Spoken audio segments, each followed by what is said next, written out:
में जो higher positions के लिए हायरिंग्स होती थी उसके लिए अलग से कमीशन था, फेडरल पब्लिक सर्विस कमीशन यानी कि एफपीएससी। ये गवर्नमेंट जॉब्स के एग्जाम्स करा के हायरिंग कराती थी। लेकिन दिक्कत इसमें यह थी कि रिक्रूटमेंट के टाइम पे इसमें रेशियल डिस्क्रिमिनेशन होता था, पॉलिटिकल इंटरफेरेंस होता था, सिफारिशें लगती थी, ब्रिटिशर्स को अगर कोई क्रिटिसाइज कर दे तो उसको नहीं रखा जाता था। इसके बाद जब हमारा देश आजाद हुआ तो डिस्कशन उठा कि जो पहले एग्जाम का सिस्टम था वो अनफेयर था और इंडिया को अगर आगे बढ़ना है तो ब्यूरोक्रेसी के अंदर पॉलिटिकल इंटरफेरेंस नहीं होना चाहिए, वरना जो पार्टी जीत के पावर में आएगी वो अपने फायदे के हिसाब से रिक्रूटमेंट कराएगी। इन्हीं सारी चीजों को देखते हुए ईयर 1950 में जब हमारा कॉन्स्टिट्यूशन बना तो ब्रिटिश राज के इस पुराने फेडरल पब्लिक सर्विस कमीशन को चेंज करके union public service commission UPSC कर दिया गया और यूपीएससी को कॉन्स्टिट्यूशनल स्टेटस आर्टिकल 315 टू 323 में डाला गया। और ऐसा करने से हुआ ये कि यूपीएससी की पावर, उसका रोल, उसमें जो मेजर चेंजेस होंगे वो ऐसे ही अपने हिसाब से चेंज नहीं हो पाएंगे, बल्कि उसके लिए आर्टिकल 368 के तहत पार्लियामेंट्री कॉन्स्टिट्यूशनल अमेंडमेंट करना होगा। अब इससे फायदा ये हुआ कि जो टॉप लेवल की गवर्नमेंट जॉब्स थी जैसे आईएएस, आईपीएस, आईआरएस, इनके लिए एक सेंट्रलाइज्ड रिक्रूटमेंट बॉडी बन गई। अब ये तो बन गई, लेकिन इनके नीचे जो सबऑर्डिनेट लेवल का जो काम होता था जैसे data operators, stenographers, inspectors, clerks, इनकी भर्ती के लिए कोई सेंट्रलाइज्ड बॉडी नहीं बनाई गई। और जब इसमें ऐसा कुछ नहीं किया गया तो इसकी वजह से हुआ ये कि इन सबऑर्डिनेट लेवल की जॉब्स के लिए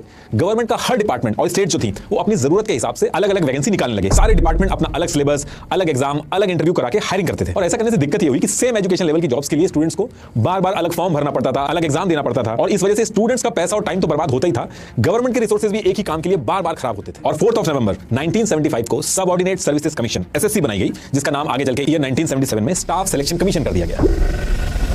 अब इस कमीशन के बनने से एक सेंट्रलाइज्ड बॉडी बन गई और सेम रैंक की जॉब्स के लिए कॉमन एग्जाम वगैरह होने लगे। लेकिन इसमें एक दिक्कत थी कि इसको यानी कि एसएससी को यूपीएससी की तरह कॉन्स्टिट्यूशनल आर्टिकल 315 से 320 में नहीं रखा गया और यहीं से सारी दिक्कतों की जड़ें स्टार्ट होती हैं, क्योंकि जो गवर्नमेंट पावर में आई उसने अपनी कन्वीनियंस के हिसाब से चलाना शुरू किया। और इस टाइम पे जब एसएससी को बनाया गया था तो इसमें कोई प्राइवेट प्लेयर्स नहीं थे, ऑफलाइन रिटन एग्जाम होते थे और एसएससी खुद एग्जामिनर्स अपॉइंट करती थी और जो क्वेश्चन पेपर्स बनते थे वो सिक्योर गवर्नमेंट प्रेस में प्रिंट करवाए जाते थे और जो गवर्नमेंट बिल्डिंग्स होती थी, स्कूल कॉलेजेस होते थे गवर्नमेंट, उसके अंदर गवर्नमेंट टीचर्स के थ्रू एग्जाम करवा दिए जाते थे। कहने का मतलब है कि सारा का सारा जो काम था वो गवर्नमेंट के अंडर में था, कोई भी चीज प्राइवेट नहीं हुई थी इस समय एसएससी में। जब सिस्टम इंप्लीमेंट हुआ तो काफी दिनों तक तो कोई दिक्कत नहीं हुई, लेकिन ईयर 2000 आते आते जैसे जैसे इंडिया के अंदर एजुकेशन का लेवल बढ़ा तो एसएससी में एप्लीकेंट्स के नंबर भी बहुत तेजी से बढ़े, 30-30 लाख से भी ज्यादा एप्लीकेशंस एक साथ आने लगी और इसकी वजह से मिसमैनेजमेंट के केसेस भी सामने आने लगे, रिजल्ट्स में डिले होने लगे, 8-8 महीने लग जाते थे रिजल्ट्स आने में। गवर्नमेंट रिसोर्सेज कम थे तो मिसमैनेजमेंट की वजह से कभी ऐसा हुआ कि क्वेश्चन पेपर जो था वो प्रिंटिंग प्रेस से लीक हो गया, कभी ट्रांसपोर्ट और स्टोरेज से लीक हो गया। लेकिन इसके बाद भी इस पर्टिकुलर स्टेज पे प्राइवेट प्लेयर्स जो थे उनको इन्वॉल्व नहीं किया गया था, सिर्फ पेपर का जो रॉ मटेरियल होता था उसके लिए प्राइवेट वेंडर्स थे, बाकी किसी चीज के लिए नहीं थे। अब काफी दिन तक एसएससी का ये जो प्रोसेस था इसको खींच के बढ़ाया गया, लेकिन 29 सितंबर 2013 को जब सीबीआई ने एसएससी सीजीएल टीयर 2 एग्जाम के क्वेश्चन पेपर लीक की धरपकड़ की, इस एक इंसिडेंट की वजह से मीडिया की हेडलाइंस बहुत ज्यादा बनी, एसएससी की क्रेडिबिलिटी को बहुत बड़ा झटका लगा।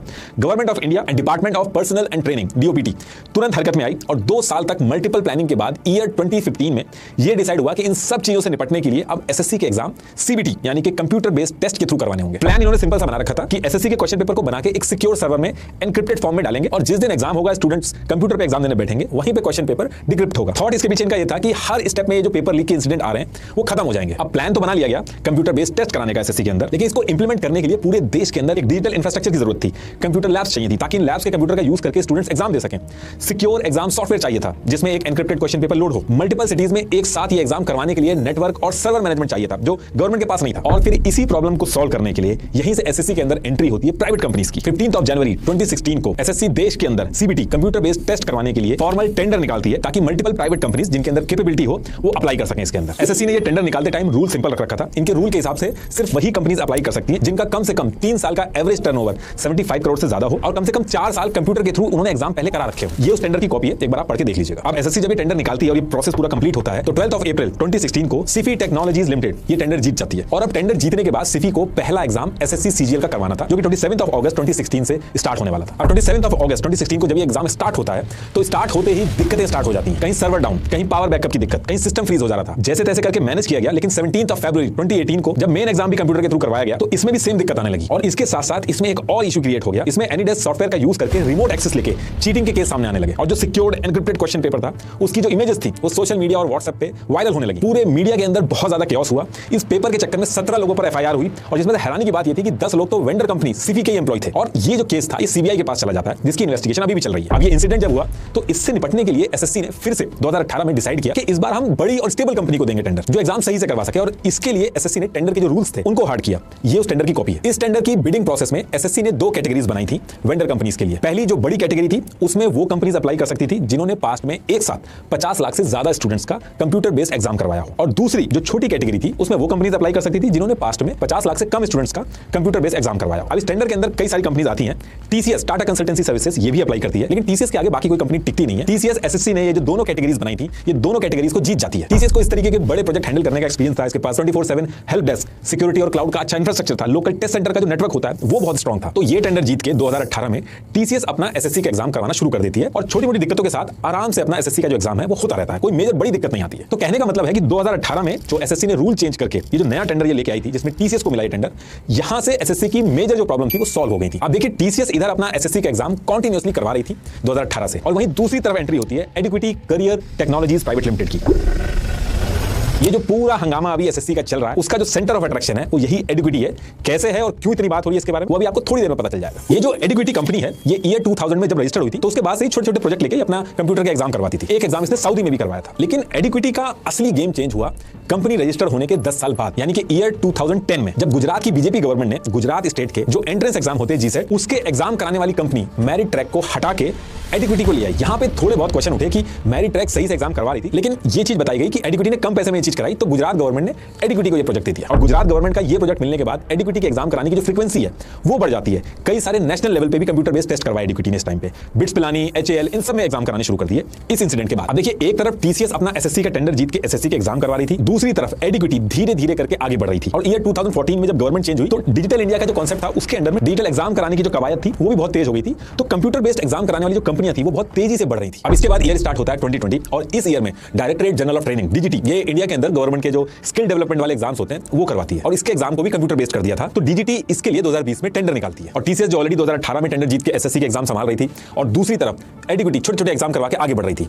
ये दोनों कंपनी टीसीएस और एडिक्विटी डीजीटी के इस टेंडर के लिए अप्लाई कर देती है। अब अप्लाई करने के बाद प्रोसेस स्टार्ट होता है और सेम मंथ 15 जून 2020 को डीजीटी इस टेंडर में एडिक्विटी को इनएलिजिबल डिक्लेयर कर देती है, क्योंकि बहुत छोटी कंपनी थी और इस टेंडर के लिए कंपनी का 2 साल का एवरेज करीब 50 करोड़ तो होना चाहिए था। तो ये उसके रिजल्ट की कॉपी है, इसमें एडिक्विटी इनएलिजिबल डिक्लेयर कर दी जाती है। कहने का मतलब यह है कि इनएलिजिबल होने के बाद जब तक डीजीटी दोबारा से ऑफिशियल परमिशन नहीं देती एडिक्विटी को, तब तक एडिक्विटी डीजीटी के एग्जाम कराने के लिए नहीं बैठ सकती। जनरली जब ऐसे कंपनी इनएलिजिबल डिक्लेयर होती है एक डिपार्टमेंट के अंदर, ये कोई रूल नहीं है, लेकिन जनरली ऐसा होता है कि सेंट्रल पब्लिक प्रोक्योरमेंट पोर्टल या फिर प्रेस नोट में इस चीज को बता दिया जाता है ताकि अलग अलग जो एग्जाम करा रहे हैं डिपार्टमेंट वो भी सेम पेज पर है, उनको भी पता रहे। अब 15 जून 2020 को डीजीटी ने एडिक्विटी को इनएलिजिबल कर दिया, और इसके 5 महीने बाद 13 नवंबर 2020 को एनटीए, नेशनल टेस्टिंग एजेंसी, ये इंडिया के अंदर डीजीटी से भी बड़े स्केल पे एंट्रेंस एग्जाम कराती है, जैसे जेईई मेन, नीट, सीमैट, ये सारे एग्जाम करवाती है। एनटीए ने भी इस दिन अपने एग्जाम करवाने के लिए टेंडर निकाला, ये उसकी कॉपी है। अब जब ये टेंडर निकलता है तो एडिक्विटी जो डीजीटी से ऑलरेडी इनएलिजिबल हो चुकी थी वो 7 दिसंबर 2020 को एनटीए के इस टेंडर में अप्लाई कर देती है। अब एनटीए का ये जो टेंडर निकला था इसमें टीसीएस जैसे बड़े बड़े जाइंट भी थे, उन्होंने भी अप्लाई कर रखा था। तो इसमें आप कहोगे कि एडिक्विटी जो ऑलरेडी एक स्मॉल स्केल एग्जाम करवाने वाली डीजीटी के टेंडर में इनएलिजिबल होगी तो वो इतने बड़े स्केल के एनटीए के टेंडर में क्या ही कर पाएगी। तो देखिए ये इतना सिंपल नहीं है, अभी ये एडिक्विटी आगे चल के बहुत बड़ी बड़ी चीजें करेगी, बस थोड़ा सा वेट करिएगा। तो देखिए एनटीए ने ये जो टेंडर निकाला था ये उस टेंडर की कॉपी है, इसमें 2 राउंड होने थे, टेक्निकल और फाइनेंशियल। अब जब कंपनीज का असेसमेंट स्टार्ट होता है इस टेंडर के लिए तो एडिक्विटी के टेक्निकल पैरामीटर लो थे, तो ये मिनिमम रिक्वायरमेंट का जो क्राइटेरिया था वो पूरा नहीं कर पाई थी। तो एनटीए ने इस टेंडर के पहले ही राउंड में एडिक्विटी को रिजेक्ट कर दिया। ये उस दिन की टेक्निकल स्कोरिंग की कॉपी है और ये उस दिन के रिजल्ट की कॉपी है। अब जब एडिक्विटी बाहर हो गई तो टीसीएस और एनएसईआईटी ये दोनों बची थी, और इनमें से एक को एनटीए का टेंडर मिलना था। अब इससे पहले कि टीसीएस और एनसीईआईटी में से कोई जीतता, टेंडर एडिक्विटी के बाहर होने के बाद कैंसिल कर दिया जाता, और फिर कैंसिल करने के 4 महीने बाद 29 अप्रैल 2021 को दोबारा से एनटीए टेंडर निकालती है। लेकिन इस बार जब एनटीए टेंडर निकालती है तो इस टेंडर के रूल को चेंज किया जाता है। कौन से रूल चेंज किए गए, उनका इंपैक्ट क्या हुआ वो भी बताता हूं मैं आपको। तो पहले जो एनटीए का टेंडर था 2020 वाला जिसमें एडिक्विटी रिजेक्ट हो गई थी, उसमें यह था कि अगर किसी वेंडर कंपनी के आईटी स्टाफ की स्ट्रेंथ 500 से कम होती है तो उसको 0 मार्क्स मिलेंगे टेक्निकल राउंड में। अगर आप उस पुराने वाले टेंडर के पेज नंबर 38 के पॉइंट नंबर 1.1 पे जाएंगे तो उसके सामने 0 मेंशन है कि 0 मार्क्स मिलेंगे। अब एनटीए ने जो नया टेंडर लेके आया तो इसके पेज नंबर 38 के पॉइंट नंबर 1.1 में अगर आप देखेंगे तो इसको चेंज करके ये कर दिया गया है कि अगर वेंडर कंपनी की आईटी स्टाफ की स्ट्रेंथ 251 से ज्यादा है तो फुल मार्क्स यानी कि 8 मार्क्स मिलेंगे उसको। लिंक्डइन पे एडिक्विटी की टोटल एम्प्लॉय की स्ट्रेंथ अगर आप देखोगे तो उसमें 201 से 500 तक दिखा रहा है, और ये अभी की है। कई ऑडिटिंग वेबसाइट भी है, उन्होंने 7 अप्रैल 2024 तक की एडिक्विटी की एम्प्लॉय स्ट्रेंथ 496 दिखाई है, यानी कि 500 से कम एम्प्लॉय थे एडिक्विटी के पास, और ये मैं 2024 का डेटा दिखा रहा हूं। 2020 में तो इससे और भी कम होंगे। तो अब ऐसा करने से जहां पुराने टेंडर में एडिक्विटी को 0 मिल रहे थे अब 8 मार्क्स मिल गए। पुराना वाला जो एनटीए का टेंडर था उसमें लास्ट 3 ईयर का एवरेज टर्नओवर मिनिमम 50 करोड़ से ज्यादा होना चाहिए था, जो एडिक्विटी का नहीं था। एडिक्विटी के लास्ट 3 ईयर का एवरेज 34.27 करोड़ था। ये एडिक्विटी की फाइनेंशियल रिपोर्ट की कॉपी है, आप इसको पॉज करके देख सकते हैं, और ये सारे जितने डॉक्यूमेंट सब मैंने डिस्क्रिप्शन में लगा दिया, वहां पे भी जाके पढ़ सकते हैं। तो ये जो पुराने टेंडर में रूल था, एनटीए जब नया टेंडर लेके आया तो इसने इस 50 करोड़ वाले रूल को कम करके 10 करोड़ कर दिया। इस चीज का भी फायदा एडिक्विटी को मिला। अब टीसीएस जो थी उसका तो ऑलरेडी 50 करोड़ से ऊपर था तो उसको तो कोई फर्क नहीं पड़ा, लेकिन एडिक्विटी को हर एक रूल पे बहुत ज्यादा एडवांटेज मिल रहा था। पेज नंबर 38 के पॉइंट नंबर 3.1 पे ये चीज आपको मिल जाएगी। एनटीए के पहले वाले टेंडर में रूल था कि जो वेंडर कंपनी अप्लाई कर रही है उसने पास्ट में सिंगल शिफ्ट में 1 लाख से ज्यादा स्टूडेंट्स का कंप्यूटर बेस्ड टेस्ट करवाया हो। तो जब नया वाला टेंडर लेके आई एनटीए तो इसको चेंज करके 35,000 कर दिया गया। इसमें भी टीसीएस ने तो ऑलरेडी पुराने वाले क्राइटेरिया फुलफिल कर रखा था, इसमें भी फायदा एडिक्विटी को मिला। तो देखिए इस तरीके से कई सारे रूल्स चेंज किए गए। तो जो एडिक्विटी पुराने वाले टेंडर में ऑलरेडी रिजेक्ट हो चुकी थी पहले राउंड में, वो दोबारा से इस नए वाले टेंडर में अप्लाई करती है। एडिक्विटी और टीसीएस जितनी कंपनी थी इनका असेसमेंट स्टार्ट होता है, और 5 महीने बाद 23 नवंबर 2021 को एनटीए के इस नए टेंडर का रिजल्ट आता है। ये उस रिजल्ट की कॉपी है, एक बार पॉज करके आप देखिएगा इसको। तो जो एडीक्यूटी एनटीए के सेम एग्जाम के टेंडर के लिए जो पहले आया था उसमें पहले राउंड में बाहर हो गई थी, वो रूल चेंज होने के बाद टेक्निकल राउंड क्लियर कर लेती है और फिर फाइनेंशियल राउंड में भी टीसीएस से कम बिड करके फाइनेंशियल राउंड भी जीत लेती है। कहने का मतलब यह है कि पुराने वाले टेंडर को कैंसिल करके रूल चेंज करके जो एनटीए नया टेंडर लेके आई थी उसमें एडीक्यूटी टीसीएस जैसे जाइंट को हरा के ये पूरा का पूरा टेंडर जीत जाती है। अब इस पे क्वेश्चंस भी हुए कि डीजीटी जो कि बहुत ही स्मॉल स्केल एग्जाम कराती है उसमें एडीक्यूटी इनएलिजिबल डिक्लेयर की गई, लेकिन एनटीए जो कि लार्ज स्केल एग्जाम कराती है उसमें टीसीएस जैसी कंपनी को हरा के टेंडर जीत जाती है। और टेंडर जीतने के बाद ये उस एमओयू की कॉपी है जो एडीक्यूटी और एनटीए ने साइन किया था। अभी तो टेंडर की बात हो गई, लेकिन इस टेंडर को जीतने के बाद आगे जब एडीक्यूटी ने एनटीए के एग्जाम कराना स्टार्ट किए तो उसमें दिक्कत स्टार्ट हो गई। एग्जाम सेंटर्स पे टेक्निकल ग्लिचेस हुए। चौकसी कॉलेज बिलासपुर में जो था उसके एग्जाम सेंटर में तो 50% क्वेश्चन जो थे वो लोड ही नहीं हो पा रहे थे। रांची के कॉलेज में सर्वर डाउन की वजह से सेकंड शिफ्ट पूरा का पूरा कैंसिल करना पड़ गया। एडमिट कार्ड में एग्जाम का एड्रेस पाकिस्तान के बॉर्डर पट्टी मेंशन था और एडवांस इंफॉर्मेशन स्लिप में कुछ और एड्रेस मेंशन था। इस पूरे एग्जाम को इस तरीके से कराया कि सिचुएशन ये हो गई कि स्टूडेंट को सुप्रीम कोर्ट में जाना पड़ा। फिर सुप्रीम कोर्ट ने कुछ बच्चों के लिए री एग्जाम के ऑर्डर दिए, लेकिन बाकी जो बच्चे बचे थे उनके री एग्जाम नहीं हो पाए। कई सारे प्रोटेस्ट वगैरह हुए लेकिन कुछ नहीं हो पाया। और देखिए बात यहीं पर नहीं खत्म हुई। मध्य प्रदेश के अंदर एक गवर्नमेंट एजेंसी है एमपीपीईबी, इसको पहले व्यापम भी बोलते थे और फिर अभी आज की डेट में अगर आप देखोगे तो एमपीईएसबी बोलते हैं इसको। ये एमपी के अंदर एंट्रेंस और रिक्रूटमेंट के एग्जाम करवाती है। ये जो आप एमपी पटवारी, एमपी टेट, इन एग्जाम्स के जो नाम सुनते हो ये एमपीईएसबी ही करवाती है मध्य प्रदेश के अंदर। तो जब एनटीए का टेंडर निकला था तो उसी के आसपास मध्य प्रदेश के अंदर भी एमपीईएसबी ने एग्जाम कराने के लिए एक नया टेंडर निकाला था और प्राइवेट कंपनी थी उनको इन्वाइट किया था कि आप आके एग्जाम कराने के लिए बिडिंग करिए। और इस टेंडर में भी एडीक्यूटी अप्लाई करती है। एडीक्यूटी के साथ एक और कंपनी थी एनएसईआईटी, इसने भी अप्लाई किया। यहां भी वही सेम चीज, पहले टेक्निकल राउंड शुरू होता है और जब टेक्निकल राउंड हो जाता है तो सेम मंथ में उसका रिजल्ट आता है। ये उस रिजल्ट की कॉपी है। इस रिजल्ट को अगर आप देखोगे तो ये जो कॉलम है इसमें एनएसईआईटी के मार्क्स लिखे हुए हैं और इसके इधर इस तरफ आप देखोगे तो एडीक्यूटी के मार्क्स लिखे हुए हैं। अब इस रिजल्ट की कॉपी के अंदर पेज नंबर 4 के A6 वाले सेगमेंट को देखिए आप, जो ये सीएमएमआई सर्टिफिकेशन वाला सेगमेंट है। इस सेगमेंट में अगर सीएमएमआई लेवल 5 का सर्टिफिकेशन है तो 4 मार्क्स मिलेंगे, अगर सीएमएमआई लेवल 3 का सर्टिफिकेशन है तो 3 मार्क्स मिलेंगे, बाकी अगर एडिशनली आईएसओ वगैरह का सर्टिफिकेशन है तो 1 एक्स्ट्रा मार्क्स उसमें मिलेगा। अब इस सेगमेंट को मैं दिखा आपको इसलिए रहा हूं क्योंकि एडीक्यूटी को इस सेक्शन में 5 मार्क्स दिए गए हैं और ये 5 मार्क्स तभी मिलेंगे जब एडीक्यूटी के पास सीएमएमआई लेवल का सर्टिफिकेशन होगा और वो भी लेवल 5 का होगा। तो अब इसमें क्वेश्चन ये है कि क्या एडीक्यूटी के पास सीएमएमआई लेवल 5 का सर्टिफिकेशन था, या 5 छोड़ो उससे छोटा सीएमएमआई लेवल 3 का सर्टिफिकेशन था उसमें, तो था या नहीं था उसके बारे में भी डिस्कस करते हैं। अब देखिए एडीक्यूटी की अगर आप वेबसाइट पे जाएंगे तो छोटे मोटे सारे सर्टिफिकेशन उसने अपनी वेबसाइट पे मेंशन किए, लेकिन सीएमएमआई लेवल 5 सर्टिफिकेशन का कहीं भी मेंशन नहीं है। अब इसको अगर आप एक तरह से गलती भी मान लें, हो सकता है नहीं लिखा हो, अगर आप सीएमएमआई इंस्टीट्यूट के ग्लोबल ऑफिशियल डेटाबेस में भी अगर आप देखोगे जैसे पार्स है तो वहां पे भी एडीक्यूटी का सीएमएमआई लेवल 5 नहीं दिख रहा है। सीएमएमआई लेवल 3 का सर्टिफिकेशन दिख रहा है लेकिन वो भी 2024 का दिख रहा है। लेकिन ये जो हम बात कर रहे हैं एमपी के एग्जाम के टेंडर की, ये ईयर 2020 की है, तो इसका मतलब है कि एडीक्यूटी के पास सीएमएमआई लेवल 3 और 5 दोनों ही इस टाइम पे नहीं था। इनफैक्ट 2019 की एक प्री बिड क्वेरी में एडीक्यूटी ने खुद एक्सेप्ट किया था कि उनके पास सीएमएमआई लेवल सर्टिफिकेशन नहीं है, प्रोसेस में है। एग्जैक्ट ये लिखा था, आप पॉज करके पढ़ लेना एक बार। इसके साथ साथ एडीक्यूटी ने अपनी ऑफिशियल वेबसाइट में अपनी कंपनी का एक जर्नी का कॉलम बना रखा है जिसमें ईयर वाइज एडीक्यूटी ने अपनी अचीवमेंट मेंशन करी है। हर एक चीज मेंशन है, हर एक सर्टिफिकेशन ईयर वाइज उस जर्नी में मेंशन है। सीएमएमआई लेवल 3 भी मेंशन है 2024 में, लेकिन इस पूरी जर्नी में कहीं भी सीएमएमआई लेवल 5 सर्टिफिकेशन का मेंशन नहीं है। जो 3 भी मेंशन है वो 2024 का है, 2020 का नहीं है। लिंक्डइन पे जाके भी एडीक्यूटी का जो कंप्लायंस मैनेजर था उसकी प्रोफाइल अगर आप देखोगे, जो कि सर्टिफिकेट दिलवाता है सीएमएमआई का, उसने मेंशन कर रखा है अपनी प्रोफाइल में कि उसने एडीक्यूटी को सीएमएमआई लेवल 3 दिलवाया है। और ये जो कंप्लायंस मैनेजर है इसने एडीक्यूटी के साथ 2022 से काम करना स्टार्ट किया। तो कहने का मतलब ये है कि एमपी के अंदर ये जो टेंडर निकाला गया 2020 के अंदर, इस टाइम पे एडीक्यूटी के पास सीएमएमआई लेवल 5 तो छोड़िए, लेवल 3 भी नहीं था। तो जो 5 मार्क्स दिए गए इस सर्टिफिकेशन के लिए वो किस हिसाब से दिए गए वो एक क्वेश्चन है। तो देखिए एमपी का जो टेंडर निकाला गया था इसकी जब सारी कैलकुलेशन हुई और जो फाइनल रिजल्ट आया उसमें एनसीईआरटी को 97 मिले, एडीक्यूटी को 83 मिले और फाइनेंशियल राउंड वगैरह सब होने के बाद सितंबर 2020 को जब रिजल्ट आता है तो एडीक्यूटी हार जाती है और एनएसईआरटी जीत जाता है। और ये जो टेंडर एनएसईआरटी जीता था 16 दिसंबर 2021 को कैंसिल कर दिया जाता है और फिर 1 साल तक कोई एग्जाम के लिए टेंडर नहीं निकाला जाता है और फिर 2022 में दोबारा से टेंडर निकाला जाता है और फिर से असेसमेंट होता है और एडीक्यूटी जीत जाती है। तो क्या टेक्निकल स्कोरिंग हुई, क्या फाइनेंशियल बिड में क्या प्रोसेस हुआ, ये सारी चीजें वेबसाइट से मिसिंग है। लेकिन एडीक्यूटी एमपी के अंदर भी इस टेंडर को जीत जाता है और इस टेंडर को जीतने के बाद एमपी के अंदर एडीक्यूटी को ये जो एमपी टेट, एमपी पटवारी, इसके जो एग्जाम होते हैं ये करवाने थे। और फिर 5 मार्च 2022 की डेट आती है और इस दिन एडीक्यूटी को एमपी टेट के एग्जाम करवाने थे और जैसे एग्जाम होते हैं फिर से कंट्रोवर्सी स्टार्ट हो जाती है कि एडीक्यूटी ने इस टेंडर को उठा के राजस्थान की कंपनी है साई एडुकेयर प्राइवेट लिमिटेड, इसको दे दिया। अब इस चीज से मीडिया के अंदर रिपोर्ट्स पब्लिश होने लगी क्योंकि रूल के हिसाब से आप ऐसे टेंडर लेके अपना काम दूसरी कंपनी को उठा के नहीं दे सकते, लेकिन फिर भी उस पर ज्यादा कोई कार्रवाई नहीं होती। अब इन सारी दिक्कतों के बाद मध्य प्रदेश के अंदर एग्जाम स्टार्ट होते हैं और एग्जाम स्टार्ट होते ही सर्वर प्रॉब्लम, गलत एनरोलमेंट, कंप्यूटर सिस्टम में क्वेश्चंस अपलोड होने बंद हो गए और कुछ लोग मोबाइल एग्जाम सेंटर में लेके आ गए। लेकिन सबसे बड़ी दिक्कत स्टार्ट हुई जब स्टूडेंट्स ने पेपर लीक की कंप्लेन करना स्टार्ट की। एग्जाम सेंटर के अंदर से ये इमेज सोशल मीडिया के अंदर वायरल होने लगी, लेकिन गवर्नमेंट डिपार्टमेंट ने इस चीज को साफ मना कर दिया कि ये फेक न्यूज है, कोई पेपर वगैरह लीक नहीं हुआ है। लेकिन इसके कुछ दिन बाद जैसे ही ऑफिशियल पेज पे जब डिपार्टमेंट ने मॉडल आंसर अपलोड किए तो जो स्क्रीनशॉट वायरल हो रहे थे वो उनसे मैच हो गए और फिर इसके बाद हर तरफ पेपर लीक को लेकर स्टूडेंट ने हल्ला किया और जब बात बहुत ज्यादा बढ़ गई तो सेम डिपार्टमेंट ने अपने ऑफिशियल पेज से जो मॉडल आंसर का लिंक डाला था उसको हटा दिया। Thousands of SSC aspirants are protesting today, demanding fair exams and objecting to exam centers set at extremely far locations, causing hardship. इसको लेके भी स्टूडेंट्स, पेरेंट्स, टीचर्स ने बहुत सारे प्रोटेस्ट किए, लेकिन कुछ नहीं हुआ। उल्टा अगले साल ईयर 2023 में एमपी पटवारी के एग्जाम होने थे, उसका काम भी एडुकेटी के पास ही रहा, और जब एमपी पटवारी का भी एग्जाम करवाया गया, इसमें भी सेम वही टेक्निकल प्रॉब्लम एग्जाम सेंटर पे स्टार्ट हो गई। स्टूडेंट्स ने बैक टू बैक कंप्लेन करना स्टार्ट किया कि एग्जाम सेंटर से अनऑथराइज्ड कंप्यूटर से एक्सेस करवा के चीटिंग हो रही है। दूसरी चीज स्टूडेंट्स ने ये बोली कि ये जो कास्ट सर्टिफिकेट और हैंडीकैप सर्टिफिकेट का कोटा है, इसका भी मिसयूज हो रहा है इस पूरे एग्जाम के अंदर। लेकिन अभी भी इस पे कुछ होता नहीं है। दिक्कत असली स्टार्ट होती है जब रिजल्ट आता है, क्योंकि जब रिजल्ट आया तो ग्वालियर के अंदर जो एनआरआई कॉलेज है, अकेले उसी कॉलेज से 114 स्टूडेंट सेलेक्ट हो गए, और जो टॉप 10 स्टूडेंट्स थे, उन टॉप 10 में से 7 बच्चे सेम इसी एनआरआई कॉलेज से थे, और उनके रोल नंबर भी सेम रेंज में थे। और मीडिया वालों ने भी क्या किया, जिन बच्चों ने टॉप किया था उनसे उन्हीं के सिलेबस से रिलेटेड क्वेश्चन पूछे, तो बेसिक क्वेश्चन का भी आंसर नहीं दे पाए। और इस रिजल्ट के आने के बाद एनआरआई कॉलेज का नाम बहुत ज्यादा उछलने लगा।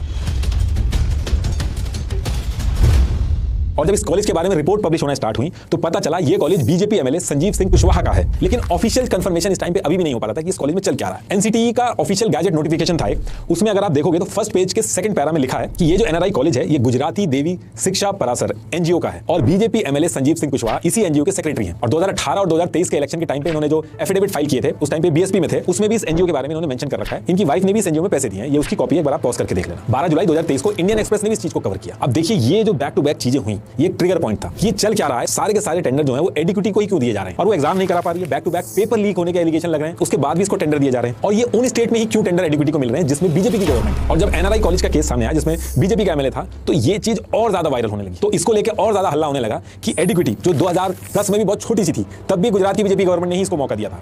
कोविड के टाइम पे 7 करोड़ के आसपास का रेवेन्यू था, 2023 आते आते सीधा 100 करोड़ से ऊपर का रेवेन्यू तक पहुंच गई है एडुकेटी। तो ये सारी चीजें चल क्या रही हैं। अब यहां से back to back protest start हुए, गवर्नमेंट के खिलाफ नारेबाजी हुई। तो इसके चलते मध्य प्रदेश के सीएम शिवराज सिंह चौहान जी ने retired high court justice Rajendra Kumar Verma को अपॉइंट किया और इसकी इंक्वायरी स्टार्ट करवा दी। और इसके साथ साथ एनआरआई कॉलेज में जिन जिन लोगों का सेंटर पड़ा था, जो रिजल्ट आया था, उनके भी रिव्यू ऑर्डर दे दिए।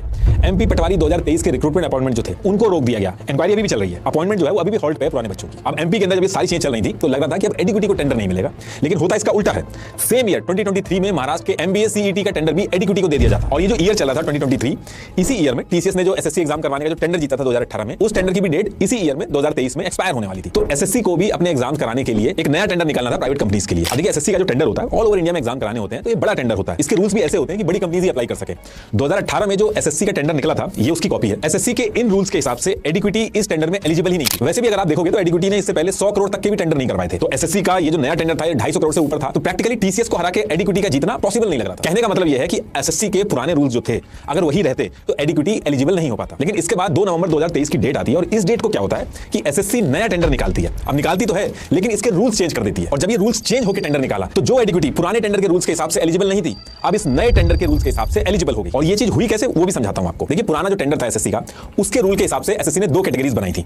एक कैटेगरी में वो कंपनीज अप्लाई कर सकती थी जिन्होंने पास्ट में एक बार में 50 लाख से ज्यादा स्टूडेंट्स के एग्जाम करा रखे हो, ये बड़ी कैटेगरी के लिए था। और दूसरी जो छोटी कैटेगरी थी, उसमें यह था कि वो कंपनीज अप्लाई कर सकती है जिन्होंने पास्ट में 50 लाख से कम स्टूडेंट्स के एग्जाम करा रखे हो। ये 2 कैटेगरी थी एसएससी के पुराने रूल के हिसाब से। अब जब एसएससी ये नया टेंडर निकाला, तो इस रूल को चेंज करके 50 लाख स्टूडेंट्स का एग्जाम कराने की जो लिमिट थी, उसको कम करके 10 लाख कर दी गई। और ऐसा करने से एडुकेटी जो छोटे स्केल के एग्जाम करवाती थी, वो इसके लिए एलिजिबल हो गई। लेकिन अभी भी एसएससी के पुराने टेंडर के रूल के हिसाब से कंपनीज की जो फाइनेंशियल कैपेबिलिटी मांगी गई थी, उसमें एडुकेटी एलिजिबल नहीं थी। पुराने एसएससी के टेंडर के रूल के हिसाब से यह था कि बड़ी कैटेगरी जो थी, उसमें अगर कोई कंपनी अप्लाई कर रही है तो उसका लास्ट 3 फाइनेंशियल ईयर का रेवेन्यू हर साल कम से कम 100 करोड़ होना चाहिए। अगर छोटी कैटेगरी के लिए अप्लाई कर रही है, तब भी लास्ट 3 ईयर का कंपनी का रेवेन्यू हर साल कम से कम 20 करोड़ होना चाहिए था। अब कोविड के टाइम पे एडुकेटी का रेवेन्यू 7 करोड़ के करीब था, उसके अगले साल 59 करोड़ हुआ, और फिर उसके अगले साल 102 करोड़ हुआ। ये ग्रोथ तो बहुत अच्छी थी, लेकिन एसएससी के रूल के हिसाब से फिट नहीं बैठ रही थी, क्योंकि वो एवरेज नहीं मांग रही थी, हर साल चाहिए था उसको। मतलब कि एक साल अगर 5 करोड़ भी हो गया और अगले साल 100 करोड़ भी हो जाए तो माना नहीं जाएगा, हर साल चाहिए जो अमाउंट वो बोला गया। तो इस रूल के हिसाब से तो एडुकेटी फिट नहीं बैठ रही थी इसमें। अब नया टेंडर जब लाया गया तो इस रूल को चेंज कर दिया गया। इसमें इन्होंने कहा कि अब जो कंपनी स्लैब 1 के लिए अप्लाई कर रही, उसका लास्ट 5 साल में से किसी भी लगातार 3 साल के रेवेन्यू का एवरेज 30 करोड़ होगा, तब भी चलेगा। और सेकंड कैटेगरी, उसमें कहा कि जो कंपनी अप्लाई कर रही है, उसका लास्ट 5 साल में से किसी भी लगातार 3 साल का रेवेन्यू का एवरेज 50 करोड़ भी होगा तो चलेगा। मतलब कि 100 करोड़ से 50 करोड़ पे ले आए। और जो फाइनेंशियल ईयर था वो 3 साल से बढ़ा के 5 साल कर दिया। तो एडुकेटी का जो बीच में कोविड वाला टाइम फंस रहा था, उसमें उसको रिलैक्सेशन मिल गया। तो ये सारे रूल्स चेंज करके जब नया टेंडर लेके आई एसएससी और उसने 2 स्लैब निकाले, तो एक स्लैब में यानी कि छोटे वाले स्लैब में एडुकेटी एलिजिबल हो गई। बाकी जो दूसरी कैटेगरी थी, उसमें तो टीसीएस अकेली खड़ी थी, कोई कंपटीशन ही नहीं था। लेकिन एडुकेटी का लक इतना अच्छा था कि अभी एक कैटेगरी में एलिजिबल होने के बाद भी ये टीसीएस को दोनों कैटेगरी में हराएगी। अभी आगे वो भी बताऊंगा कैसे। तो ये सारी चीजें करके, रूल चेंज करके एसएससी ने 2 नवंबर 2023 को टेंडर निकाला, और 17 से 30 नवंबर 2023 की जो डेट थी उसको फिक्स कर दिया गया कि इस टाइम पे कंपनीज आएंगी और प्रोसेस कराएंगी अपना टेंडर का। लेकिन बीच में क्या होता है कि जो डेट दी गई थी इसको चेंज करके एक्सटेंड कर दिया गया और 15 दिसंबर 2023 कर दिया गया। और इस डेट को एक्सटेंड करने से जस्ट एक हफ्ते पहले 1 दिसंबर 2023 और 7 दिसंबर 2023 को फिर से कुछ रूल्स चेंज किए गए। उनका एडवांटेज भी एडुकेटी को मिला। पुराने एसएससी के टेंडर में स्ट्रिक्ट रूल था कि कोई कंपनी हमसे टेंडर जीत के ऐसा नहीं कर सकती कि अपने नीचे किसी और को काम दे दे, जो इशू एमपी टेट के एग्जाम में आया था। एडुकेटी ने जो अपना काम साई एडुकेट से करवाया था, इसको लेकर बहुत हल्ला हो गया था। तो ये जो एसएससी का नया टेंडर लाया गया, इसमें सब कॉन्ट्रैक्टिंग का जो पुराना रूल था इसको हटाया नहीं गया, इसके आगे एक लाइन ऐड कर दी गई, एंसिलरी सर्विसेज,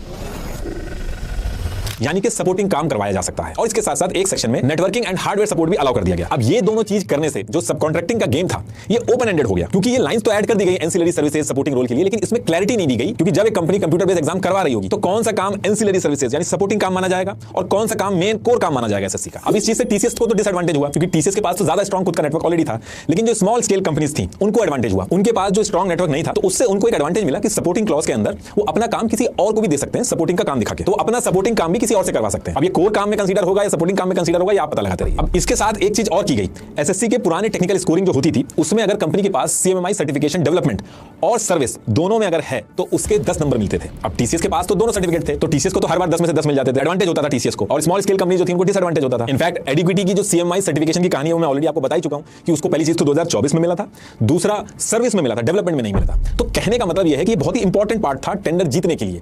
अब इस रूल को चेंज कर दिया गया। पहले रूल यह था अगर किसी कंपनी के पास सीएमएमआई सर्टिफिकेशन डेवलपमेंट और सर्विस दोनों में होगा तो उसको 10 मार्क्स मिल जाएंगे, लेकिन इस रूल को चेंज करके कहा गया कि अब अगर किसी कंपनी के पास सीएमएमआई सर्टिफिकेशन डेवलपमेंट में होगा तो उसको 5 मार्क्स मिलेंगे, यानी कि 5 मार्क्स कम कर दिए गए। और इसका डिसएडवांटेज एक तरह से टीसीएस को ही हुआ, क्योंकि टीसीएस ही अकेली कंपनी थी जिसके पास दोनों सर्टिफिकेशन थे, और बाकी जो कंपनीज थी उनके पास तो कोई सर्टिफिकेशन था ही नहीं, तो मार्क्स किस बात के कम होते। तो देखिए ये दोबारा जो चेंजेस किए गए, ये बिडिंग से जस्ट एक वीक पहले किए गए, और फिर इसके बाद 15 दिसंबर 2023 की डेट आती है। इस दिन टीसीएस, एडुकेटी, एपटेक और एडुटेस्ट ये टेंडर के लिए अप्लाई कर देते हैं, और इसके 3 दिन बाद 18 दिसंबर 2023 को इन कंपनीज को एसएससी के ऑफिस के रूम नंबर 704 में 3 बजे इनको बुला के टेक्निकल असेसमेंट स्टार्ट किया जाता है। और जब 18 दिसंबर 2023 को टेक्निकल असेसमेंट हो जाता है इन सारी कंपनीज का, तो इसके अगले 3 महीने तक वेट करने के बाद 2 मार्च 2024 को इस टेक्निकल असेसमेंट का रिजल्ट पब्लिक किया जाता है। ये उस रिजल्ट की कॉपी है। अब यहां पे एक चीज का ध्यान रखिएगा, ये जो रिजल्ट है ये टेक्निकल असेसमेंट का रिजल्ट है, फाइनेंशियल असेसमेंट अभी पेंडिंग है, जिसकी बिडिंग अभी होनी थी। ये जो पूरा टेक्निकल असेसमेंट हुआ था इन कंपनीज का, ये टोटल 100 मार्क्स का था, जिसमें से 70 मार्क्स कंपनी की टेक्निकल कैपेबिलिटी के थे, 20 मार्क्स सॉफ्टवेयर का डेमो देना था उसके थे, और 10 मार्क्स प्रेजेंटेशन के थे। ऐसे करके टोटल 100 मार्क्स में से स्कोरिंग होनी थी। अब ये उस रिजल्ट की कॉपी है जहां पे स्कोरिंग हुई है। अब इसको अगर आप ध्यान से देखेंगे तो एडुटेस्ट और एपटेक ये तो पहले राउंड में बाहर हो जाती हैं, क्योंकि बेसिक सर्टिफिकेशन वगैरह नहीं थे इनके पास। इसके बाद 20 नंबर जो सॉफ्टवेयर डेमो के लिए था उसमें से टीसीएस को 18.22 मिले, एडुकेटी को 16.88 मिले, और 70 मार्क्स जो टेक्निकल कैपेबिलिटी के थे उसमें भी टीसीएस आगे निकल गया। 70 में से 66 टीसीएस को मिले और एडुकेटी को 70 में से 62 मिले। और ये वाला जो सेगमेंट था इसकी स्कोरिंग करने के बाद एसएससी की कमेटी ने टीसीएस और एडुकेटी के बारे में कमेंट भी किया। तो इसमें इन्होंने अलग से एक चीज लिखी हुई है कि टीसीएस का आर्किटेक्चर सबसे बेस्ट था, और एडुकेटी के लिए लिखा है इनके सिस्टम में एन्क्रिप्शन वगैरह की जो बात की है वो तो ठीक है, लेकिन दिक्कत यह है कि इनका सिस्टम विंडोज पे चल रहा है, और विंडोज को सिक्योर करने में एग्जाम सेंटर की क्लाइंट मशीन को दिक्कत आएगी। एक्जैक्टली यही चीज आगे चल के स्टूडेंट्स ने कंप्लेन भी की कि दिक्कतें आ रही थी। अब इसके बाद 10 नंबर जो प्रेजेंटेशन के थे उसमें भी टीसीएस आगे था, उसको 10 में से 10 मिले, एडुकेटी को 10 में से 9 मिले। फाइनल टेक्निकल स्कोर में टीसीएस को 100 में से 94.22 मिले और एडुकेटी को 100 में से 87.88 मिले। तो कहने का मतलब है कि इस टेक्निकल राउंड में टीसीएस एडुकेटी को हरा देता है।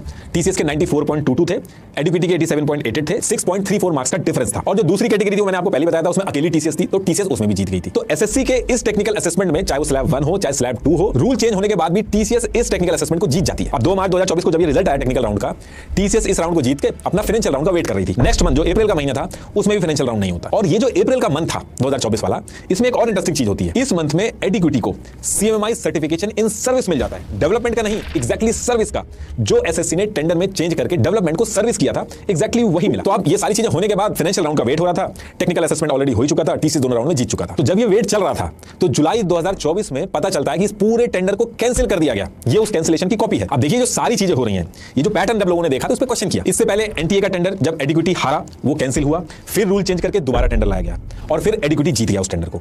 ऐसे ये जो एमपी टेट और एमपी पटवारी वाला टेंडर था, यही सेम चीज हुई। पहले एडुकेटी एलिजिबल नहीं था, फिर एलिजिबल होता है, फिर एडुकेटी हार जाता है, हारने के बाद टेंडर कैंसिल होता है, उसके बाद रूल चेंज होते हैं, टेंडर दोबारा आता है और एडुकेटी जीत जाता है। ऐसे ही एसएससी जो 2023 में नया टेंडर ले गया, इसमें पहले रूल चेंज किए गए, तब जाके एडुकेटी एलिजिबल हुआ, लेकिन इसके बाद भी एडुकेटी टेक्निकल राउंड में हार जाता है और हारने के कुछ टाइम बाद इस टेंडर को भी कैंसिल कर दिया गया। और इसमें भी सेम वही पैटर्न फॉलो होगा। अभी आगे बताऊंगा आपको कि इसमें भी रूल चेंज होंगे अभी, और आगे चल के टीसीएस को भी हराएगा एडुकेटी। ये हो होगा कैसे वो भी आपको समझाता हूं। तो देखिए जुलाई 2024 में एसएससी इस टेंडर को कैंसिल करके 28 नवंबर 2024 को दोबारा से एसएससी का सेम एग्जाम के लिए नया टेंडर निकालती है। ये उसकी कॉपी एक बार देख लेना आप, इन सब की कॉपी मैंने डिस्क्रिप्शन में लगा रखी है, एक बार आप डिटेल में जरूर पढ़िएगा। अब जब एसएससी के इस टेंडर को दोबारा लाया गया तो इसमें कुछ चेंजेस फिर से किए गए। अगर आपको याद हो इससे पहले वाले टेंडर में एडिक्विटी एक स्लैब में क्वालिफाई कर पाई थी, जिसमें 5 साल का एवरेज 30 करोड़ था, एक स्लैब में क्वालिफाई कर पाई थी, दूसरे स्लैब में क्वालिफाई नहीं कर पाई थी, दूसरे स्लैब में टीसीएस अकेली थी।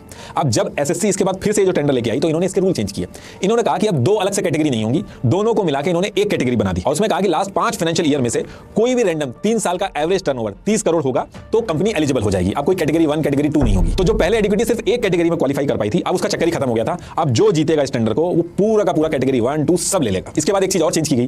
पहले रूल था कि वेंडर कंपनी अगर टेंडर में अप्लाई करना है तो गवर्नमेंट एजेंसी से सर्टिफिकेशन लाना होगा कि वो कहीं से ब्लैक लिस्ट नहीं है। इस रूल को भी चेंज करके ये किया गया कि अब सर्टिफिकेशन की जरूरत नहीं है कि आप ब्लैक लिस्ट हो के नहीं, अगर वेंडर कंपनी की ऑथराइज्ड सिग्नेटरी वो खुद से एक सेल्फ डिक्लेरेशन दे देगी तो उसको ब्लैक लिस्ट नहीं माना जाएगा। ये जो सेल्फ डिक्लेरेशन होगा इसी को हम प्रूफ मान ले। अब देखिए पुराने टेक्निकल राउंड में एडिक्विटी और टीसीएस के टेक्निकल स्कोर में 6.34 का डिफरेंस था, लेकिन इस नए वाले टेंडर में ये जो गैप था 6.34 मार्क्स का, ये काफी हद तक खत्म हुआ। पुराने टेंडर में अगर कंपनी के पास खुद का डेटा सेंटर और डिजास्टर रिकवरी होता था तो उसके 7 मार्क्स मिलते थे, लेकिन नए वाले टेंडर में इसको 2 सेगमेंट में डिवाइड करके 10 पॉइंट्स कर दिए गए और ओनरशिप क्लॉज जो था उसको हटा दिया। मतलब कि अब अगर रेंटेड भी होगा तो चलेगा। अब टीसीएस के पास तो अपना खुद का था तो उसको पूरे नंबर मिलते थे, लेकिन जब ये चेंज हुआ तो एडिक्विटी जैसी स्मॉल स्केल कंपनीज को भी बेनिफिट हुआ। पुराने टेंडर में टीसीएस को प्रेजेंटेशन में 10 में से 10 मिले थे, एडिक्विटी पीछे था, तो इस नए टेंडर में पूरे प्रेजेंटेशन के जो पॉइंट थे उनको कम करके 5 नंबर कर दिए गए। और ये जो 1 साल से ये पूरा टेंडर होल्ड पे था एसएससी का, तो इस पूरे फाइनेंशियल ईयर में एडिक्विटी 4 में से 3 बड़े गवर्नमेंट प्रोजेक्ट मिले थे इसको। इसके चक्कर में इसका जो एनुअल टर्नओवर है 134.73 करोड़ हो गया, जो कोविड में 7 करोड़ पे था। बहुत बड़ी ग्रोथ हुई एडिक्विटी की। तो इसके चक्कर में 100 करोड़ से ऊपर का एवरेज चला गया एडिक्विटी का, और एवरेज अगर 100 करोड़ से ऊपर होता है तो मार्क्स ज्यादा मिलते हैं, तो इसका बेनिफिट भी हुआ इसको। तो देखिए इतनी लंबी कहानी की बजाय अगर मैं आपको शॉर्ट में बताऊं तो जो रूल्स चेंज हुए वो इस तरह से चेंज हुए, जो एरिया टीसीएस के लिए प्लस थे उनके मार्क्स या तो कम किए गए या हटा दिए गए, और जो एरिया एडिक्विटी को हेल्प कर सकते थे जैसे रीसेंट टर्नओवर, रेंटेड इंफ्रा, इनका वेटेज बढ़ा दिया गया। तो जो 6.34 मार्क्स का जो डिफरेंस था वो कम हो गया। और इसके साथ एक दो चीजें और की गई जिसमें एडिक्विटी को एडवांटेज हुआ। एसएससी का एक मॉडल था QCBS model, quality and cost based selection model. इसको एसएससी अपने टेंडर में यूज करता था ताकि जो वेंडर एसएससी के एग्जाम करवाने के टेंडर भरने आए उसको सिर्फ पैसों के बेस पे ना सिलेक्ट किया जाए, बल्कि उसकी टेक्निकल कैपेबिलिटी को ज्यादा इंपॉर्टेंस मिले, क्योंकि तभी एसएससी के बच्चों के एग्जाम सही से हो पाएंगे। तो एसएससी के इस मॉडल के रूल के हिसाब से ये था कि टेक्निकल राउंड के जो मार्क्स होते थे उसको 70% वेटेज दी जाती थी, और फाइनेंशियल राउंड के जो मार्क्स होते थे उसको 30% वेटेज दी जाती थी, और उसके बाद फिर फाइनल स्कोर बनता था। लेकिन इस नए टेंडर में इस 70 to 30% वाला जो QCBS मॉडल था इसको चेंज करके 65 to 35% वाले मॉडल में कन्वर्ट कर दिया। मतलब कि अब नए टेंडर में टेक्निकल राउंड का वेटेज 70% से घटाकर 65% हो गया, और फाइनेंशियल राउंड का जो वेटेज था वो 30% से बढ़ा के 35% कर दिया गया। इससे हुआ ये कि एक कंपनी की एग्जाम करने की कैपेबिलिटी को कम करके वो बिडिंग में कितने कम पैसे में एग्जाम कराएगी उसको इंपॉर्टेंस दे दी गई, और ये चीज एडिक्विटी के लिए गेम चेंजर साबित हुई। और ये जब सारे चेंज हो गए तो इसी साल 19 फरवरी 2025 को एसएससी के हेडक्वार्टर रूम नंबर 414 में सारी वेंडर कंपनीज आई। टेक्निकल राउंड हुआ इनका। इस टेक्निकल राउंड में किस सेगमेंट में कितने मार्क्स थे ये पब्लिक ही नहीं किए गए। पुराने टेंडर में जो मार्क्स दिए गए थे उनकी डिटेल्स हैं कि किसको कितने नंबर मिले, कैसे मिले, लेकिन नए वाले के टेक्निकल राउंड में एक्चुअल में हुआ क्या वो नहीं पता चला। अगर आप गवर्नमेंट वेबसाइट के टेक्निकल समरी वाले सेक्शन में जाओगे तो पुराना टेक्निकल असेसमेंट की डिटेल्स तो मिल जाएंगी, लेकिन नया यहां से हटा दिया गया। बस जिस कमेटी ने टेक्निकल असेसमेंट कराया था उनके नाम मेंशन है, जो कि पुरानी वाली टीम से अलग नाम है। तो इसलिए इस नए एसएससी के टेंडर में टेक्निकल राउंड में किसको कितने मिले ये पता ही नहीं चला। और जो आप अभी हाल फिलहाल में सुन रहे होंगे कि टीसीएस को टेक्निकल में इतने मिले, एडिक्विटी को इतने मिले, वो पुराने मार्क्स है। गलती से लोग नए टेंडर को समझ के मेंशन कर रहे हैं। तो इसके टेक्निकल राउंड में क्या हुआ, कितने मार्क्स मिले, इसकी डिटेल्स कहीं भी नहीं है ऑनलाइन। लेकिन इस राउंड होने के बाद नेक्स्ट डे 20 फरवरी 2025 को फाइनेंशियल राउंड करवाया जाता है। ये उसकी कॉपी है। तो इस फाइनेंशियल राउंड में टीसीएस ने 311 रुपीज पर स्टूडेंट बिड किया, एनएससीआईटी ने 289 रुपीज पर स्टूडेंट बिड किया, लेकिन एडिक्विटी ने सरप्राइजिंगली बहुत ही कम 171 रुपीज पर स्टूडेंट बिड कर दी। तो टेक्निकल राउंड के बाद एग्जैक्टली उसमें किसके कितने नंबर आए ये तो पब्लिक नहीं किया गया। उसके बाद फाइनेंशियल राउंड हुआ, उसमें ये बिडिंग हुई, और फिर इसके बाद जब फाइनल रिजल्ट आता है तो पता चलता है कि एडिक्विटी ने टीसीएस जैसी बड़ी कंपनी को हरा के एसएससी का पूरा टेंडर जीत लिया। अब यहां से एसएससी के एग्जाम एडिक्विटी को करवाने थे। अब देखिए ये जो टेंडर है एडिक्विटी के पास गया, उसने फाइनेंशियल बिडिंग कम करी थी, लेकिन ऐसा नहीं है कि एसएससी टीसीएस को अफोर्ड नहीं कर सकता था। एसएससी जो है वो एप्लीकेशन फी, आंसर की चैलेंज फी, एप्लीकेशन करेक्शन फी, इन सबसे तो कमाता है, और ये पैसा बैंक में डिपॉजिट करके जो इंटरेस्ट आता है उससे भी कमाता है। ऊपर से एसएससी को हर साल अलग से बजट भी एलोकेट किया जाता है, जो कि यूनियन बजट के अंदर डीओपीटी के थ्रू दिया जाता है। इसी साल की बात करें तो 515.15 करोड़ दिया गया था। इससे पहले वाले में 584.92 करोड़ दिया गया था, और उससे भी पहले 426.72 करोड़ दिया गया था। कहने का मतलब है कि बजट की कमी नहीं थी, उसके बाद भी एडिक्विटी को दिया गया। एसएससी ने इस टेंडर को टीसीएस की बजाय एडिक्विटी को देने से हर साल 224 करोड़ का फायदा बनाया। ये टेंडर 6 साल का है तो 1340 करोड़ का फायदा होगा। और एडिक्विटी जो ईयर 2000 में रजिस्टर्ड हुई थी उसको 135 करोड़ के एनुअल रेवेन्यू पे पहुंचने में 24 साल लग गए थे, और इस एक टेंडर के मिलते ही 273 करोड़ रेवेन्यू पर ईयर होगा। वो भी एडिक्विटी को इतना बड़ा प्रोजेक्ट मिला, इससे पहले एडिक्विटी ने 100 करोड़ तक का प्रोजेक्ट नहीं हैंडल किया था। खुद तो एसएससी ने टीसीएस को टेंडर ना देके पैसे बचाए, लेकिन स्टूडेंट से जो एप्लीकेशन के पैसे थे वो कम नहीं किए, उनसे सेम पैसे लिए गए। चाहे एप्लीकेशन फीस हो, चाहे क्वेश्चन करेक्शन के लिए जो अप्लाई करते हैं उसकी फीस हो, सब सेम रखी गई। कहने का मतलब है कि अपने पैसे तो बचाए, लेकिन स्टूडेंट के पैसे कम नहीं किए गए। स्टूडेंट ने सेम पैसा देके लो क्वालिटी सर्विस ली। अब देखिए एसएससी ने इस टेंडर को 171 रुपीज पर स्टूडेंट लेके एडिक्विटी को तो दे दिया, लेकिन एडिक्विटी को इन कम पैसों में पैन इंडिया में लार्ज स्केल के एग्जाम भी करवाने थे अभी, और एडिक्विटी के पार्ट टीसीएस के लेवल का इंफ्रा नहीं था, तो ये एग्जाम कराना एडिक्विटी के लिए भी बहुत आसान नहीं था। अगर पुराना रूल होता तो उसमें साफ मेंशन था सब कॉन्ट्रैक्टिंग या अपना काम किसी और से कराना अलाउड नहीं है। लेकिन मैंने जैसे बताया था कि जब नया टेंडर लाया गया तो उसमें सब कॉन्ट्रैक्टिंग के साथ एक लाइन ऐड कर दी गई थी, एंसिलरी सर्विसेज, नेटवर्किंग और हार्डवेयर सपोर्ट, मतलब कि सपोर्टिंग काम करा जा सकता है। और ये करने से हुआ क्या वो भी समझाता हूं। ये दिखने में बहुत सिंपल लग रहा है, लेकिन ऐसा करने से एक कंफ्यूजन क्रिएट हो गया। एसएससी के टेंडर में ऑन पेपर तो ये दिख रहा है कि सब कॉन्ट्रैक्टिंग नहीं करा सकता एडिक्विटी, लेकिन अगर एडिक्विटी अपना काम दूसरी कंपनी से करवाने लग जाए तो उसका आप कुछ कर नहीं सकते, उसको आप कोर्ट में नहीं ले जा सकते, क्योंकि कोई बाउंड्री सेट नहीं की गई कि एग्जाम कराने के लिए एंसिलरी सर्विसेज और सपोर्टिंग काम कौन सा है और मेन काम कौन सा है और मेन कोर काम कौन सा है, और इसका फायदा एडिक्विटी को हुआ। ऐसा मैं क्यों कह रहा हूं वो भी बताता हूं आप। फरवरी 2025 का एसएससी का टेंडर जीतने के बाद एडिक्विटी को इसी साल 24 जुलाई 2025 से लेके 1 अगस्त 2025 के बीच में पूरे इंडिया के अंदर एसएससी का सिलेक्शन पोस्ट फेज 13 के एग्जाम करवाने थे। अब देखिए, जब ये एग्जाम की डेट आई तो उससे जस्ट एक महीने पहले लिंक्डइन पे कुछ अलग नाम की कंपनियों ने कंप्यूटर बेस्ड एग्जाम में जो इक्विपमेंट चाहिए होते हैं उससे रिलेटेड पोस्ट डालने चालू कर दिए। अब वो पोस्ट डालने में कोई दिक्कत नहीं है, उसमें वो एसएससी और एडिक्विटी को टैग भी कर रहे थे। तो ऐसे ही एक कंपनी थी वामिका कंसल्टेंसी सर्विसेज, इसने लिंक्डइन पे पोस्ट डाला जिसमें सिक्योरिटी की यूनिफॉर्म का सैंपल था, और एक दूसरा पोस्ट डाला जिसमें सिग्नल जैमर के लिए लोग पोस्ट डाल रहे थे। अब इस पोस्ट में कोई दिक्कत नहीं थी, लेकिन इस पोस्ट में इन्होंने एडिक्विटी के साथ दो और कंपनी, एक वेंसिस्को और दूसरी इनोवेटिव व्यू को टैग कर दिया। अब देखिए, एसएससी को टैग किया, एडिक्विटी को टैग किया, वो समझ में आ रहा है कि एसएससी का टेंडर है, एडिक्विटी करवा रहा है। लेकिन ये जो वेंसिस्को और इनोवेटिव व्यू को टैग किया गया, ये कोई छोटी मोटी कंपनी नहीं है, ये बड़ी कंपनी है। इनोवेटिव व्यू ने तो आईपीओ भी फाइल कर रखा है। तो अब यहां से क्वेश्चन ये उठता है कि इन दोनों कंपनीज का रोल क्या है एसएससी के एग्जाम में एडिक्विटी के साथ। वो सपोर्टिंग काम कराने में इन्वॉल्व है, क्योंकि इतनी बड़ी कंपनी है, ऐसा कौन सा सपोर्टिंग काम करवा रहे हैं, या फिर पास्ट में जैसे साई एडुकेयर ने एडिक्विटी का पूरा काम उठा रखा था, कहीं वो सिचुएशन तो नहीं है। तो देखिए, ये जो इनोवेटिव व्यू कंपनी है, इसका एक DRHP डॉक्यूमेंट ओपन सोर्स में अवेलेबल है। ये एक ऑफिशियल पब्लिक डॉक्यूमेंट होता है जो आईपीओ से पहले सेबी को सबमिट करते हैं। इस डॉक्यूमेंट में इनोवेटिव व्यू ने एडिक्विटी को अपना क्लाइंट दिखा रखा है कि ये इनको आईटी का इंफ्रास्ट्रक्चर प्रोवाइड कराता है। अब जब एक कंपनी DRHP के डॉक्यूमेंट में एडिक्विटी को अपना क्लाइंट दिखा रही है, तो यहां से एसएससी टेंडर इवैल्यूएशन कमेटी को देखना चाहिए कि एडिक्विटी की डिपेंडेंसी इनोवेटिव व्यू जैसी कंपनीज पे कितनी है। पता चले एसएससी से एडिक्विटी ने टेंडर उठाया और ग्राउंड पे अपना पूरा आईटी इंफ्रास्ट्रक्चर इनोवेटिव व्यू लगा के एग्जाम करा रही है। ये सिचुएशन भी हो सकती है, और ये सारी चीजें मैं बोल इसलिए रहा हूं वो भी बताता हूं आपको। जब एसएससी का एग्जाम होना था जो कि एडिक्विटी को करवाना था, उससे 7 दिन पहले, एडिक्विटी को तो छोड़ो, जिसको एग्जाम कराना वो तो नहीं पोस्ट कर रहा है, उसकी बजाय 7 दिन पहले बैंगलोर के अंदर जो लोकल फेसबुक ग्रुप्स थे और जो कंसल्टिंग कंपनीज थी जो हायरिंग वगैरह करती थी, उनमें से कई कंसल्टिंग कंपनीज ने कंप्यूटर बेस्ड एग्जाम से रिलेटेड हायरिंग करने के लिए पोस्ट करने लगी, और ये बहुत ज्यादा पोस्ट हो रहे थे एग्जाम से जस्ट पहले। इन्हीं सारे पोस्ट में से एक कंसल्टिंग कंपनी ने गलती की। गलती मैं इसलिए बोल रहा हूं क्योंकि जनरली जब सब कॉन्ट्रैक्टिंग छुपानी होती है तो कंसल्टिंग कंपनीज को इंस्ट्रक्शन होते हैं कि एंड क्लाइंट का नाम आप अपने रोल्स एंड रिस्पांसिबिलिटी में नहीं मेंशन करते हैं।